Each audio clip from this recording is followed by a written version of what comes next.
So let's talk about 1960s Ford inline sixes. These are overhead valve V6s, and there's 3 of them at first.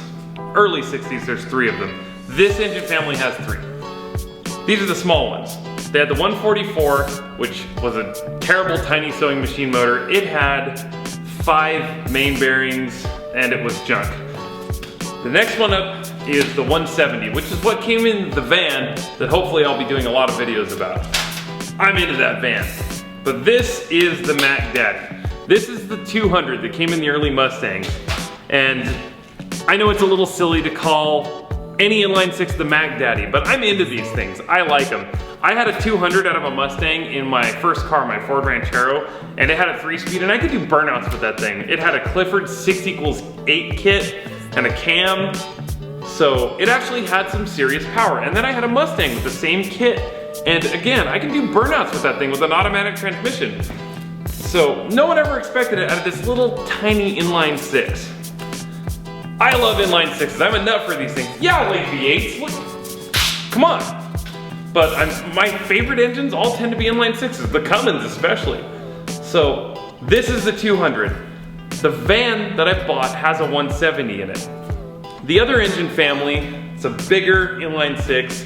It has side covers for the valves. That is your 240, which is what my original van had, and your 300, which is almost a 5.0. If you buy like a F-150, that's what it's gonna have in it, is a 300 probably. That'd be cool to put in there, but there's a lot of interesting support for this. As you can see, you can't get much power because the intake manifold is cast right onto the head. But they kept making these engines for a long time in Australia, and there are aluminum heads available for these things with a bolt-on intake manifold, and you can put your choice of a 2-barrel, a 4-barrel, different Autolite or Weber or Ford carburetors. Tons of support for this thing. You could turbocharge these things. I don't want to do any of that, but I do have an extra cylinder head, so I might try to do the Cummins cut on one. I haven't seen that done, and make my own intake manifold for it. It'd be harder on this than the Cummins because it's actually individual tubes, where the Cummins is just a big block manifold. I drove up to LA, like North Hollywood. I picked this thing up from actually a guy on Reddit for 125 bucks plus 25 for this 3/4 of a carburetor here. Figured it'd be good for parts. And I'm going to tear this thing down right now. Let's do it.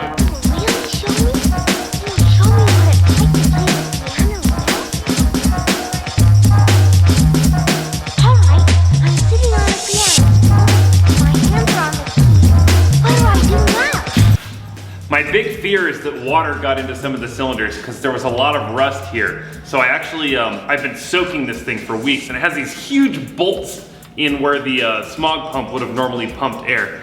But there's definitely a lot of rust down in the carburetor hole. So I'm really, really hoping there's not one cylinder full of water, but there probably will be, and we'll have to have it sleeved.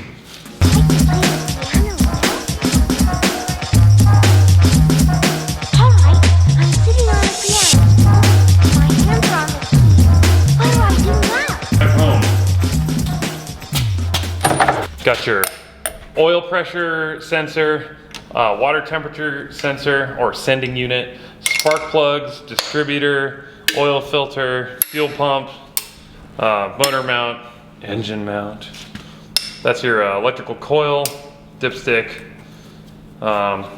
These are the back of the valves, valve springs, keepers, guides, push rods. None of the push rods look bent, so that's good. When you buy an engine, you never know.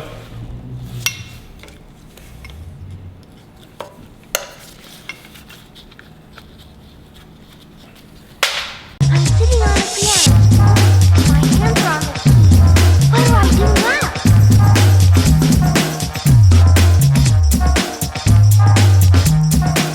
Here, I'll set the mix. Yes, ma'am.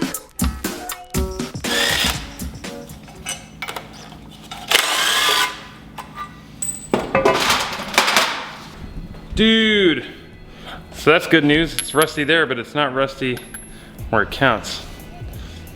Split fire, S-P-L-I-T. SF, I don't even know who makes these.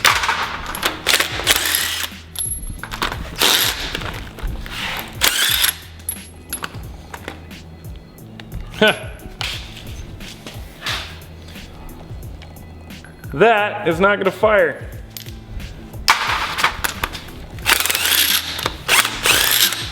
If this computer, or if this car had a computer, that would be a P0103 code.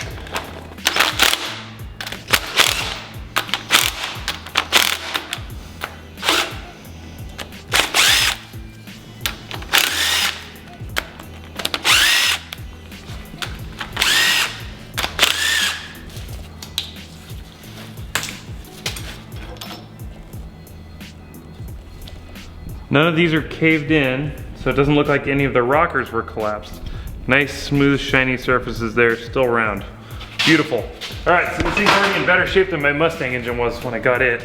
There's a little sludge, but not too bad. Wow, look at these things.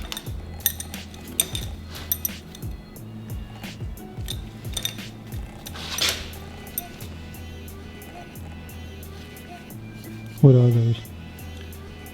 These are the push rods.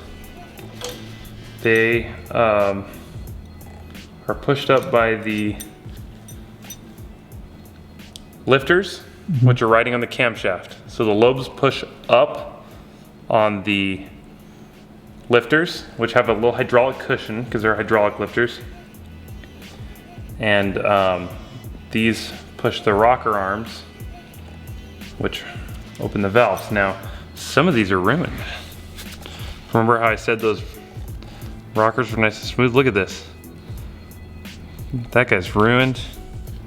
That guy's ruined. They got little mohawks.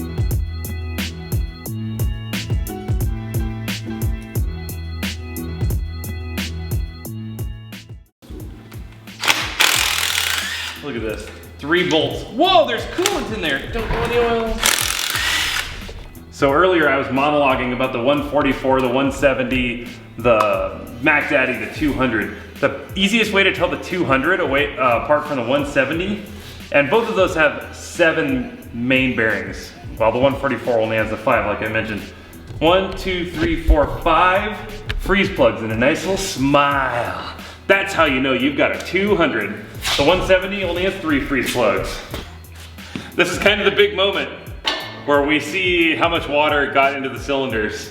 You never know quite what you have till you pull the head off. Maybe this thing's completely worn out. Maybe you have huge ridges in the cylinders. Maybe there's a blown up piston. I don't know, I bought this thing off the internet from a stranger. There we go. Oh my gosh, what was I doing? Who knows what the inside looks like. Maybe there's a huge ridge on the cylinder wall. Maybe there's a blown up piston. Maybe there's some foreign object damage. Maybe one of the cylinders got filled with water, which could be the case here because of all this rust in the intake, but let's find out.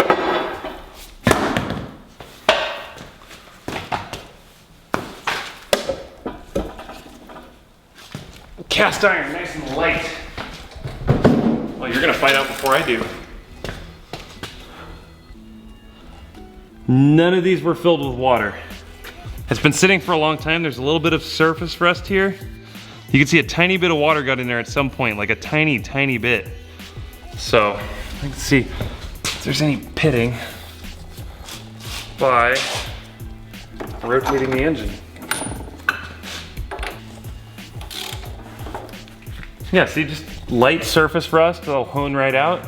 Same thing there. That's probably the worst one. No big ridge. Can we see any cross hatching? No, but there's some streaking in these cylinders like it was overheated at some point. We lost our film strength of our oil, but I don't think that's a problem at all. I'll probably even bore this thing out 30 thousandths over stock. 30 over they call it. This is great. I won the engine lottery. I have to get these lifters out. Then I can flip the engine over and take off the oil pan. And I have to pull all this front stuff off too. Dude, this is so good. Maybe I should be more excited on video. Yes! I won the engine lottery here. So here's the magic of the inline six dance. These two pistons on the outside move up and down together, one on the exhaust stroke and one on the compression stroke, and the two inside ones do, and so do these two. So every 120 degrees of rotation, there's a fire. So basically, they're naturally balanced. They don't have that V8 rumble. So come take a look at this. So we got these two, then these two. So the firing order is 1, 5, 3, 6, 2, 4. I already went too far.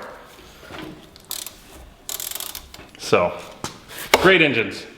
I'm very happy with this.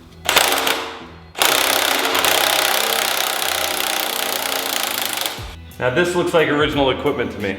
Let's get the camera on it. Look at this timing chain. Loose as heck. The gear, if you can see straight down in there, is worn out really bad, which means the engine's retarded.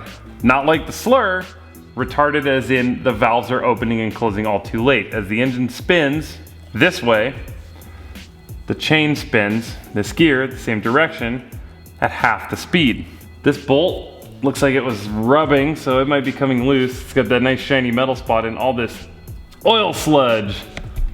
Those engine oils that say they protect against sludge, this is sludge. But look how pointy these gears are. They should be round like these.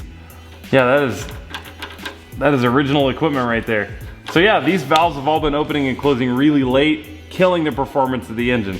So obviously we need to get a new performance timing set in there, and probably a big nasty camshaft too. It's not the worst one I've seen. When I took apart my Cadillac engine, it was so loose and these were worn down to razor nubs, and I was able to actually lift it off without taking these apart. Wow. That was the worst one I've ever seen, and I was doing burnouts in that car. So. So yeah, cars that have a belt, it needs to be replaced every 30 to 50,000 miles.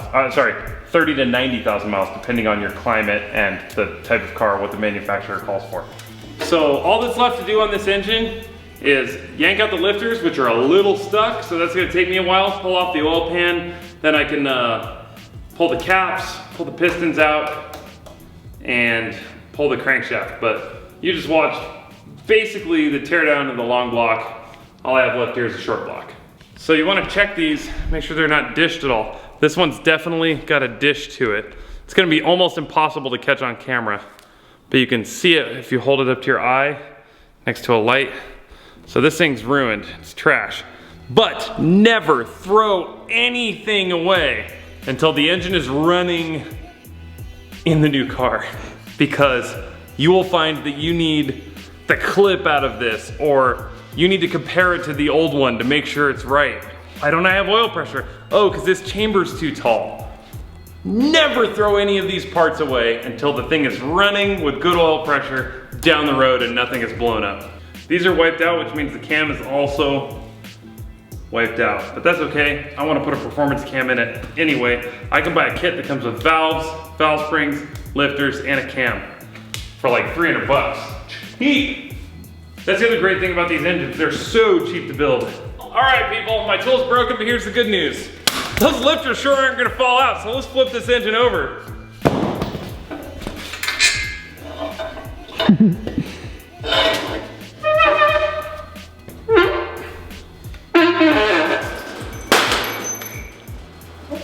That was the distributor drive. The distributor uses that to spin the oil pump. It's shaped like a pencil, it's hexagonal. It's not too worn out. I'll probably get a new one now.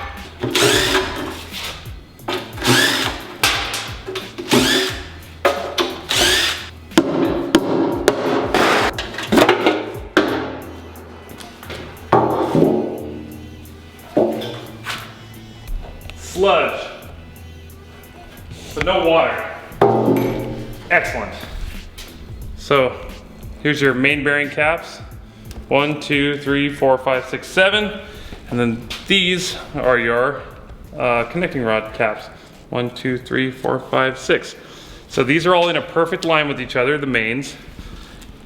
And as the crankshaft spins, the other ones are eccentric, so they move around, moving the piston up and down with them. Down inside of there is the camshaft, which we will have to replace. But I am just overjoyed with the condition that this engine was in. So we'll put it together with lots of new pieces and, I don't know, get 250 horsepower out of it if we build it real sweetly. Not a lot, but plenty for that van. So, I said nobody fixes these engines. And you know, I like a lot of the weird stuff that nobody fixes, but this is for the van. I keep saying the van. It's a van I bought. It's a very special project. It is near and dear to my heart. A van? Why? You will see why on the next episode.